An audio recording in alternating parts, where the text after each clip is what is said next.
Hello, this is section or checkpoint 2.46. They want us to describe the relationship between the two given lines. So the first thing we want to do is we want to extract some information about those lines. Let's call the first one L1, line 1.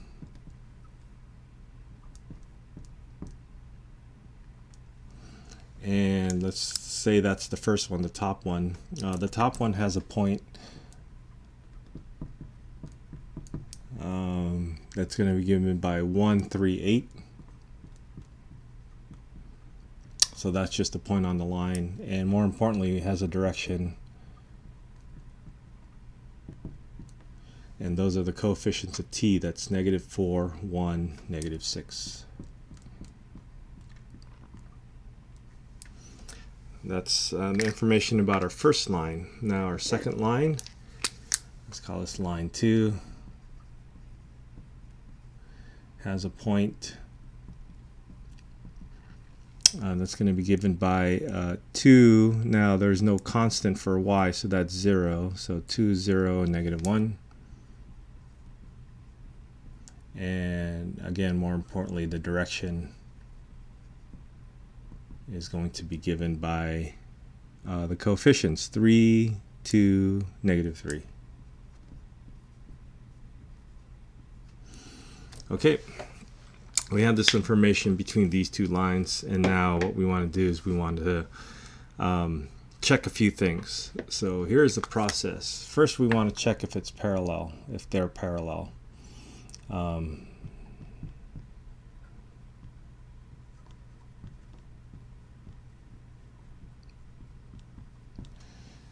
So if they're parallel, they're never going to intersect. And also, if they're parallel, we're going to see if they have any of the same points. If we can find one matching point between them and they're parallel, then they must be the exact same line. So this first criteria about checking they're parallel will kind of knock out two of our possibilities between two lines.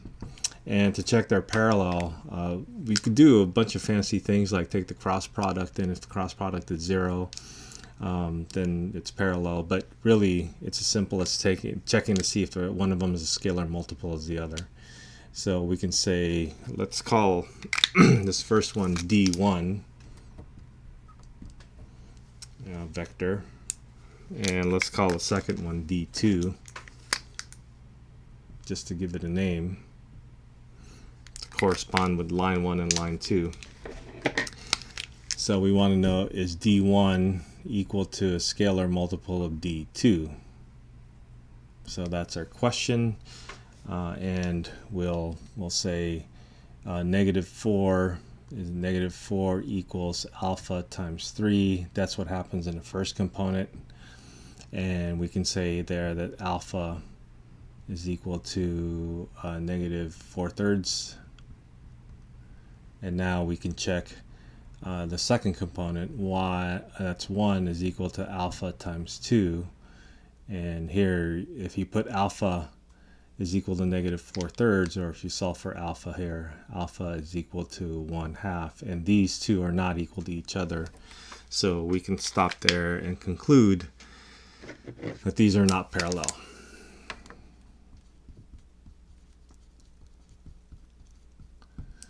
Okay, so if they're not parallel, the next question is, do they intersect?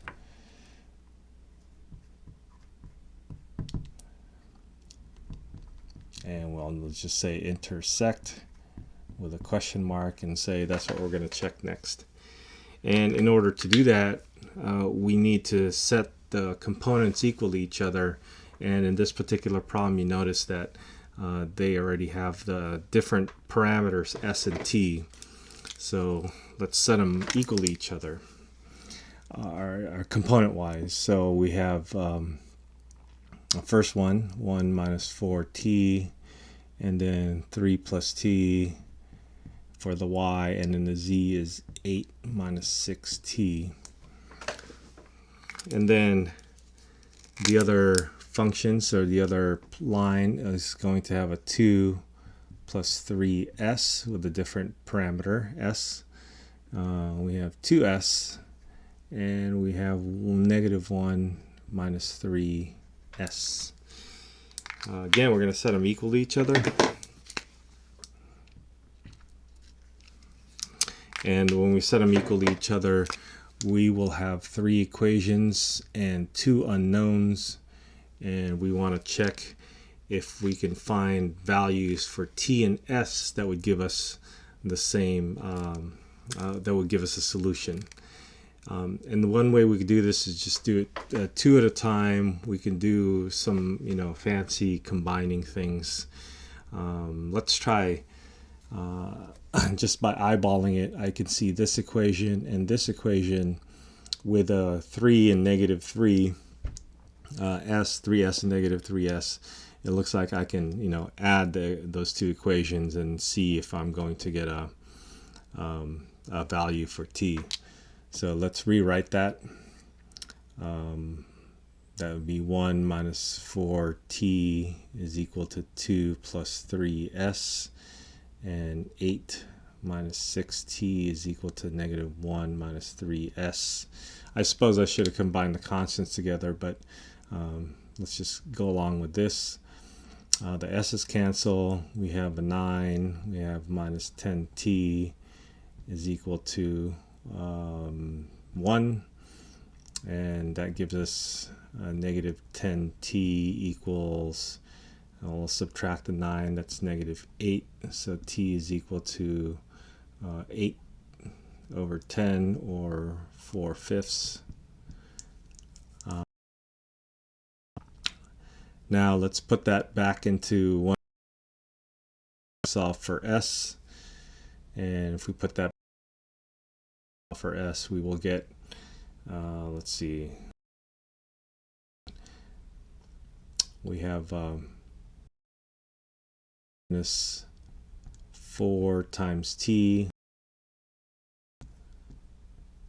that's a 5, plus 3s. Let's solve for s. Let's side. That would be a -1 minus 16/5 s. Let's combine these two already. 5 plus 16 is 21, -21/5, and then let's divide 3. So I'm going to get s is equal to 3 into 21 is 7, so that would be negative.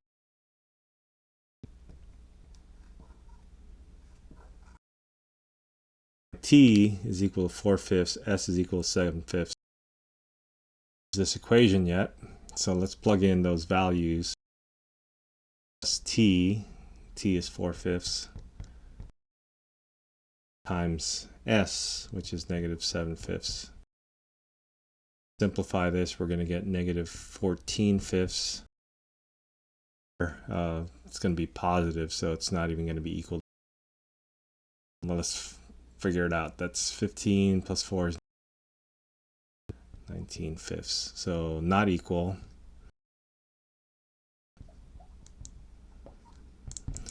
And because they're not equal to each other, we can just conclude that they do not intersect. Do not intersect. So they're not parallel, they do not intersect. Then the only possible scenario left is that they're skew. So we can say, therefore, lines are skew. Okay, if at any point they are parallel, well, in the first part, if they're parallel, then we can check if they are actually the same line, or they're just 2 separate lines that are parallel, but they're not parallel. So if they're not parallel, they would either intersect or they would be skew. So we checked if they intersected. We tried to solve for this, but we got something that's not a true statement, and then we conclude that they don't intersect. And if they don't intersect, then the only possibility for 2 lines in space is to say that they are skew. Okay, All right, I hope that helps.